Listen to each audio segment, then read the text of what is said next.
நம்ம யாஷோட டாக்ஸிக் படத்துல இருந்து ரீசெண்டா வந்த ஒரு சில வீடியோஸ் அப்புறம் பாட்டுலாம் பார்த்தீங்கன்னா நிறைய குஜ்லி மஸ்தி சீன்லாம் வச்சிருக்காங்க. அதை பத்தின ட்ரோல் தான் இந்த வீடியோ இது. ஸோ யாரும் பர்சனலாக எடுத்துக்க தேவையில்ல. வீடியோவில் போயிடலாமா? கீது மோகன்தாஸ்னு ஒரு லேடி டேரக்டர் எடுத்துட்டு இருக்க படம் தான் இந்த டாக்ஸிக். இது வந்து உங்க எல்லாருக்கும் தெரிஞ்ச விஷயம் தான். இப்போ அப்படியே கண்டென்ட் உள்ள போனோம்னா இன்ட்ரடக்ஷன் ஆஃப் ராயான்னு ஃபர்ஸ்ட் ஒரு வீடியோ விட்டுருப்பாங்க. அதில் வந்து எடுத்த உடனே பார்த்தீங்கன்னா ஹீரோக்கு மாஸ் சீன் கொடுப்பாங்கன்னு பார்த்தா வேற ஒரு சீன் ஒன்று வச்சிருந்தானுங்க.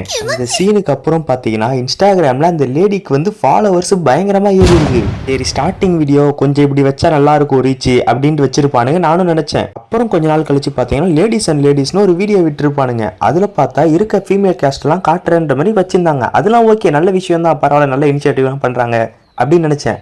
அப்புறம் தான் பார்த்தா ஒரு ஆக்ஷன் சீனு, நடுவில் ஒரு பிட்டு சீனு, அந்த மாதிரி கட் பண்ணி வச்சிருக்காங்க. டேய் என்னடா இதுன்ற மாதிரி இருந்துச்சு. அதுல ஒரு பக்கம் இதெல்லாம் பார்த்துட்டு ருக்மணி ஃபேன்ஸ் ஒரு பக்கம் பயப்பட ஆரம்பிச்சிட்டாங்க. படத்துல என்ன பண்ணி வச்சிருக்காங்களோ அப்படின்ற மாதிரி. இதுக்கெல்லாம் மேல அந்த டீசர் முடியும் போது லாஸ்ட்ல வாயில கண்ணு வச்சான் பாரு, கொய்யால சதறிட்டோம் பார்த்த எல்லாரும். ஆனா எல்லாம் மீறி போறீங்கடாடிங்க. இதுக்கெல்லாம் மேல லேட்டஸ்டா தபாகின்னு ஒரு பாட்டு விட்டானுங்க. அதுலயாச்சும் பரவாயில்ல, சீனாக தான் இருந்துச்சு. இதில் மொத்த பாட்டுமே அதை தான் காட்டி வச்சிருக்கானுங்க.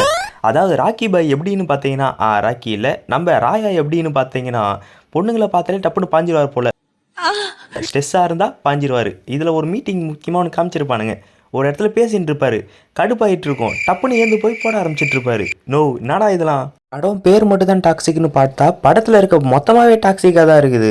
இதில் எனக்கு புரியாத விஷயம் என்னன்னா, படம் வந்து பீரியாடிக்கல் ஃபிலிமு, ஆனால் இந்த பாட்டில் மட்டும் ஒரு சில சீனில் வந்து கரண்ட் ஜென்ரேஷனில் இருக்க ட்ரெஸ்ஸஸ்லாம் போட்டிருக்காங்க. அது எப்படின்னு எனக்கு புரியல. உங்களுக்கு தெரிஞ்சா கமெண்ட்டில் சொல்லிட்டு போடுங்க. ஆனால் ஒன்று மட்டும் புரிஞ்சிருச்சு, 600-700 கோடி போட்டு கேங்ஸ்டர் படம் எடுப்பானுங்கன்னு பார்த்தா விட்டு படம் எடுத்துன்னு இருக்கானுங்க.